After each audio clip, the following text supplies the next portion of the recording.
Good people, what is going on? Another episode of the All Go Podcast. I'm your host Desmond.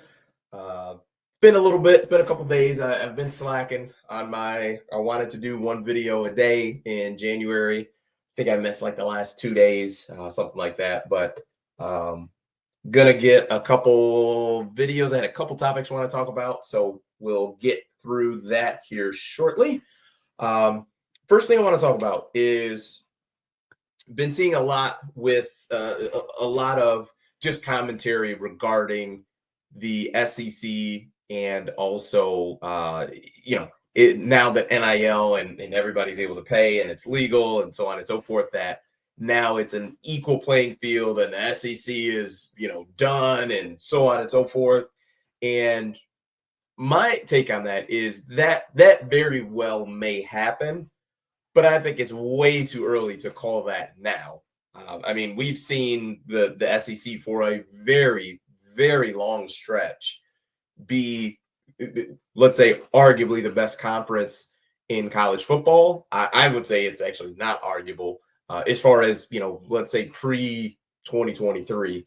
I don't even think it's something we can even argue with the amount of national championships that they've had, mainly with Alabama and Georgia really carrying the torch, if you will, when it comes to that success. But I think when we have potential, and just stay with me, if let's say that last year Michigan was a terrific team, they were awesome, and if Ohio State or Notre Dame wins it, I think they are really good teams as well, regardless of who wins it.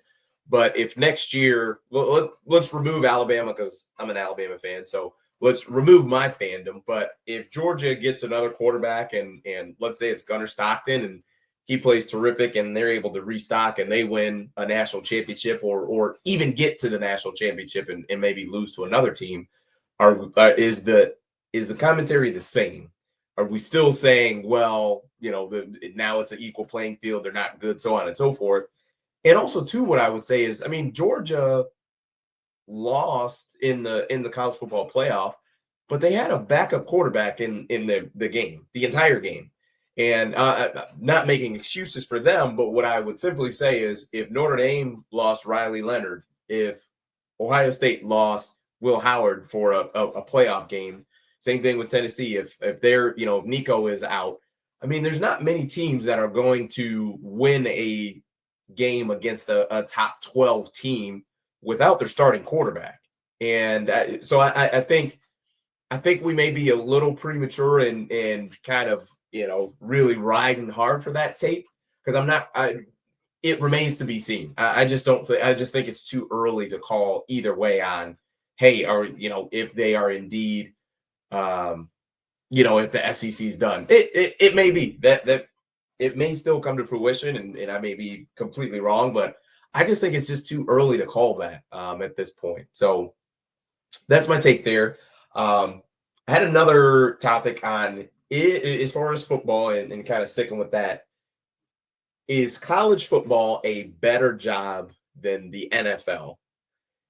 And I've been thinking about this because in what came to my mind was, Coach Prime, Dion, there's been just some rumors about him potentially taking the Cowboys job. And Joel Klatt was on Colin Cowherd's show and said, and basically he alluded to Colorado being a better job and that the Cowboys, would be a short shelf life, so on and so forth, which regardless of what I think about his take, it just got me to thinking, would the NFL or college be a better job? And I think it's the NFL. A lot of it is due to the new landscape of NIL. I think player mobility is great. I think players should have the ability to be able to transfer and just kind of have that mobility. But I think it's a bit out of whack of where it should be right now. I mean, you see guys going to 3 and potentially 4 different schools, and I'm not quite sure this is how we thought it was going to work out. For the guy transferred once and maybe even twice, like things don't always work out the way you thought they would. And so I totally understand that. But just to be jumping around to different schools, I don't know. It feels weird. It doesn't feel the same. But from a head coaching perspective, it's really difficult to try to build a roster with the current landscape the way that it is, because I saw a headline a couple weeks back, but it was I believe his name is Jaden Daniels, the quarterback at the University of Kansas, had a really good season last year. This year he battled some injuries and didn't have as great of a year, but kind of came on late. But saw a headline or article on Twitter that said Daniels has come to a new agreement to stay at Kansas. And once again, I'm glad these players are getting their money and are able to have that mobility to be able to go different places. But once again, like, wait, so he quote unquote restructured his deal and now it had a new agreement put together. It feels weird. And I think that is the difficulty of college football coaches is you have just so many plates that are spinning all at once. And that was always the case, right? You always had to be developing the current guys on your roster. You always had to be recruiting the future guys to come into your program. You always had to be entertaining boosters and kind of you answer to the president or chancellor, whatever the name of the president is.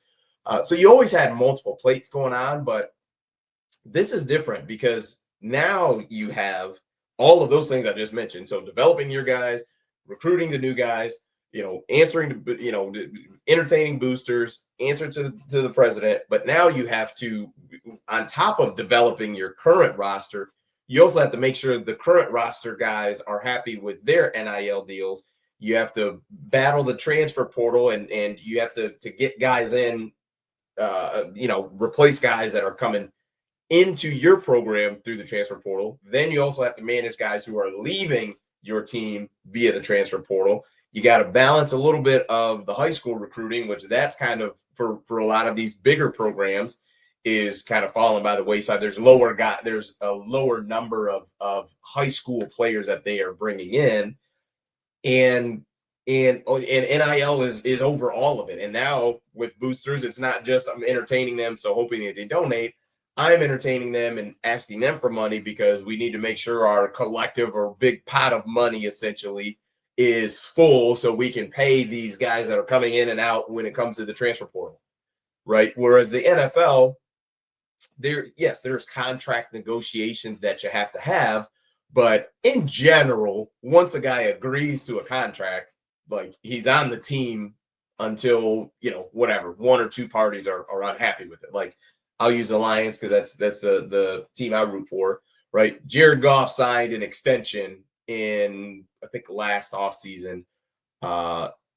So the Lions don't have to worry about Jared Goff leaving the team next year. He's going to be on the team. He's under contract. That part is fine.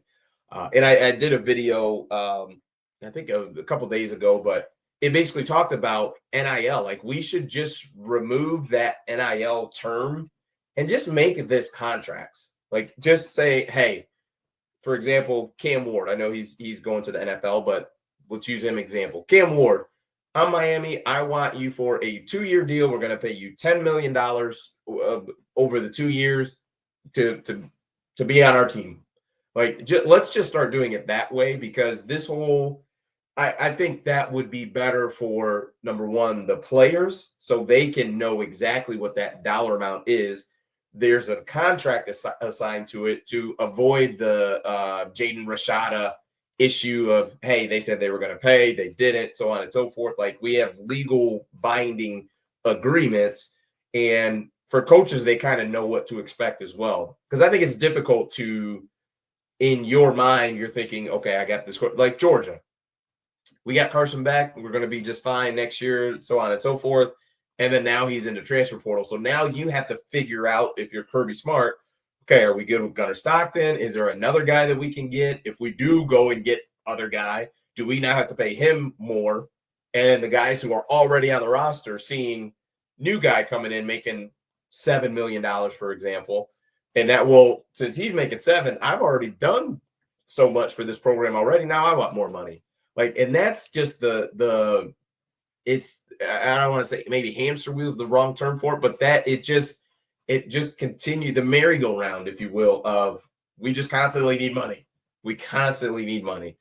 So I think in that regard, the NFL is a better job because you also too have a general manager who that is their job, right? A GM is not going, or excuse me, a player looking like Micah Parsons would not have gone to Mike McCarthy for a contract extension. Like, hey, I want a new deal. I want to be paid whatever, $40 million a year. That talk was going to happen with Jerry Jones, the GM of the team. Whereas in college, the head coach has to deal with a decent amount of that. And I just think it like I said, there's just it's almost never ending for the head coach in college. And I would imagine in the NFL, it's just be a little bit easier to deal with. Because like I said, you've got the contract, like, hey, here it is, 3-year deal, $100 million, so on and so forth. We'll break it up however we see fit, signing bonus, and we're good to go. So I think the NFL is definitely a better job. There are a couple franchises that I would tread lightly, and the Cowboys are definitely one, just because of the meddling owner, and Jerry Jones just has to talk all the time, and he enjoys the circus more so than he does enjoy winning, or at least that's my opinion of it. But anywho, that is it for me. Appreciate it. If you are still here, go ahead and hit that subscribe button. I would appreciate it. I am trying to just get as many subscribers as I can. I think I'm at like 128, 130, something like that. So would love for you to be 131 or 129, whatever the case may be. And drop a comment as well. I respond to basically all of them, so would greatly appreciate it. That's it for me. Peace.